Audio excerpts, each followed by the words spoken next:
Alors, un long article sur les charges rapides des voitures qui sont pas forcément... Enfin, c'est atteint en pic en général, mais ça dure pas très longtemps, quoi. Voyons ce qu'ils disent. Pour attirer les clients, les fabricants ont toujours mis en avant les fiches techniques de leur voiture, notamment la puissance moteur maximale, qui permet en général d'anticiper approximativement le niveau de performance d'un modèle, mais aussi de dresser une hiérarchie entre eux. Mais en fonction des configurations mécaniques et donc de la distribution de l'énergie mécanique, deux voitures de même niveau peuvent ne pas offrir le même caractère.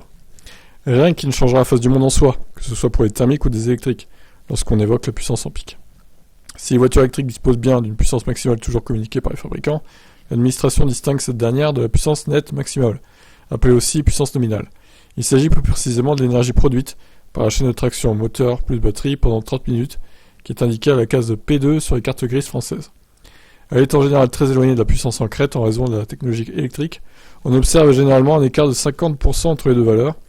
Preuve en est avec les Volkswagen ID Buzz, qui présentent alors sur sa carte grise que l'on vérifie toujours une puissance nominale de 70 kW, 95 chevaux au lieu de 150 kW, 204 chevaux en pic.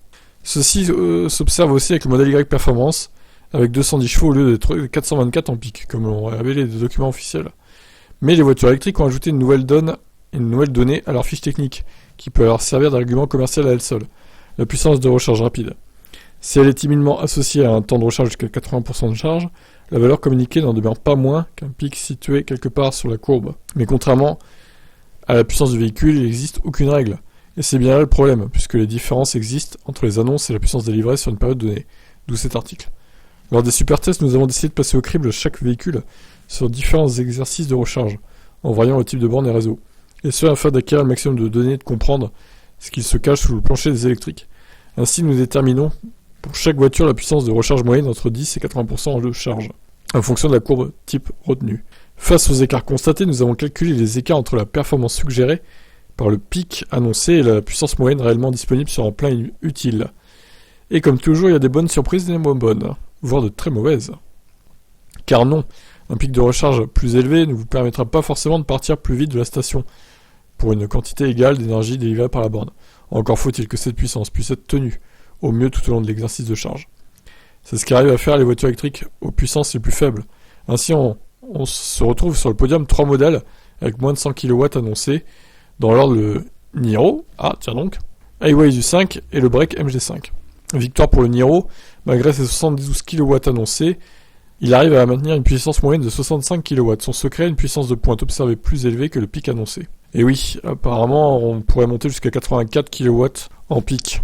Donc c'est mieux que les 77 de l'ancien et du Kona. Mais aussi une courbe mieux maintenue, comme nous l'avons vu lors du super test. L'Highway U5 un peu plus rapide à recharger s'en tire avec un écart moins 11%, alors que le MG5 occupe la troisième place avec un écart de moins 15%, entre sa valeur en crête de 87 kW et sa moyenne observée de 74 kW. Avec des puissances plus faibles, les batteries sont ainsi moins sollicitées. Ça leur permet de maintenir une courbe plutôt plate ou au pire de présenter un escalier avec des marches distinctes et stabilisées. Ce qu'ont visiblement du mal à faire les voitures avec les plus fortes puissances annoncées, parmi les 5 dernières se trouvent les voitures laissant espérer des recharges expéditives avec plus de 200 kW. Deux raisons expliquent ce phénomène. D'une part, c'est mathématique, avec des valeurs de départ élevées, les écarts grimpent vite en flèche. Voilà pourquoi la Model S Grande Autonomie figure parmi les moins bonnes élèves, moins 42,4% de différence. Pourtant, sa courbe de recharge est plaisante, avec une puissance de 250 kW observée près de 7 minutes, jusqu'à un taux de recharge de 40%. Mais c'est d'autre part technique, toutes les voitures ne pouvant pas maintenir de si forte puissance longtemps, que ce soit pour les contraintes techniques ou par choix afin de préserver la longévité des batteries. Il n'en demeure pas moins que c'est le modèle Y qui porte le bonnet d'âne de ce classement. Annonçant fièrement un pic à 250 kW, le SUV a finalement présenté une puissance nominale de 105 kW entre nos mains. Ça correspond à un écart de moins 58%, de loin le plus élevé derrière celui de la i4, moins 43,4. Leur point commun est un tempérament précoce, avec une courbe qui met le paquet en début d'exercice et pas suffisamment longtemps. Un caractère partagé avec le Ford Mustang Mach-E, qui affiche le même profil de courbe, mais avec un pic officiel de 150 kW, ce SUV américain limite l'écart à moins 34%. Force est de constater que plus la puissance est forte, plus la courbe manque d'endurance. La Megane E-Tech est alors une exception ici, mais elle confirme que, comme dit le célèbre slogan, sans maîtrise, la puissance n'est rien. Intéressant. Pourtant, le Nissan Ariya, qui partage sa plateforme technique CMF EV avec la compacte, est bien différent. Tout du moins dans sa version 87 kWh dont la performance est notable. Faisant bonne figure avec un écart de moins 18,5%, elle parvient à se hisser parmi les meilleures moyennes avec 106 kW. Rappelons alors que le SUV japonais n'a pourtant jamais pu dépasser la barre des 115 kW contre les 130 promis. Ce qui lui aura peut-être valu la première place de ce classement. Ok, donc c'est mensonger Nissan là, hein. Il atteint même pas les 130 quoi. Cette place est occupée par la Ioniq 5 qui cumule sa puissance de recharge moyenne de 176 kW, la plus élevée du classement, et ne s'éloigne pas tant que ça des 220 kW promis en pic. Ce sont ces deux véhicules qui conjuguent au mieux les valeurs absolues, puissance nominale et relative, alors que le Highway U5 n'a pas à rougir avec une troisième place au cumul des points. À travers ce prisme, c'est le modèle Y qui reçoit le plus, avec une performance de recharge sous-entendu par son pic de 250 kW qui n'est finalement qu'un écran de fumée. Voilà qui le place au fond de la mêlée entre une ID3 et un AMG ZS EV, au moment de faire le bilan global. La Mégane E-Tech est aussi en bas de classement, avec une puissance moyenne peu élevée et un écart très important. Si le calcul de la puissance des moteurs électriques est strictement encadré par réglementation, la puissance de recharge ne fait l'objet d'aucune considération de la part de l'administration. Un choix regrettable puisque les valeurs annoncées par les fabricants peuvent induire en erreur les conducteurs. Ces derniers seraient sans doute plus aguichés par les rassurantes valeurs maximales plutôt que par un temps de recharge de 10 à 80% sur une période donnée qui n'a finalement aucune valeur réelle.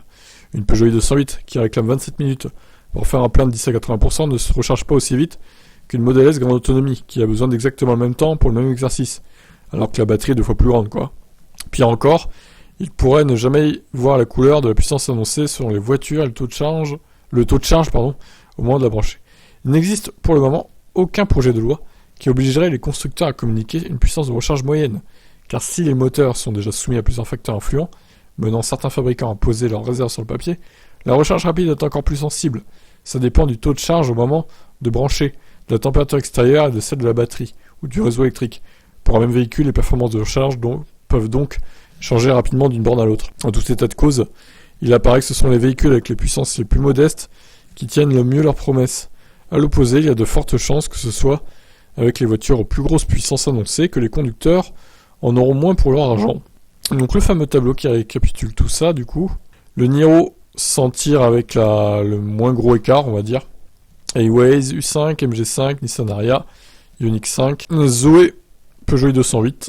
La Zoé quand même, c'est 39 kW, c'est pas beaucoup, hein. En charge rapide, 50 pour 39. Franchement, la Zoé, ils auraient pu faire un effort. Peugeot i208, 77, c'est pas si mal. MG ZS EV, MG4, ID3, Ford Mustang, Renault Mégane. La Renault Mégane, par contre, c'est pas terrible, hein. C'est pas terrible du tout, c'est même moins que la i208, alors qu'en pic, elle est censée avoir plus que la i208. Je trouve ça décevant, quand même. C'est à peine mieux que la MG5, au final. Donc vous voyez, hein, quand je disais que Renault, il trichait un peu avec la vitesse de charge rapide de la Mégane, annoncée en pic de 130 kW, c'est la réalité, visiblement.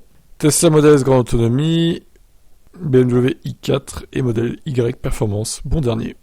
Donc au final, ce qu'on peut retenir, c'est que la Ioniq 5, c'est la meilleure en nominal, hein. 176 kW sur 10 à 80% en moyenne, c'est énorme. C'est juste gigantesque, c'est même mieux que la Model S grande autonomie. Donc au final, c'est très bien quoi. Le Nissan Ariya est pas si mal aussi, visiblement. En nominal. Dommage qu'il atteigne pas le pic annoncé de 130 kW par contre. Voilà, bon c'est sympa tout ça.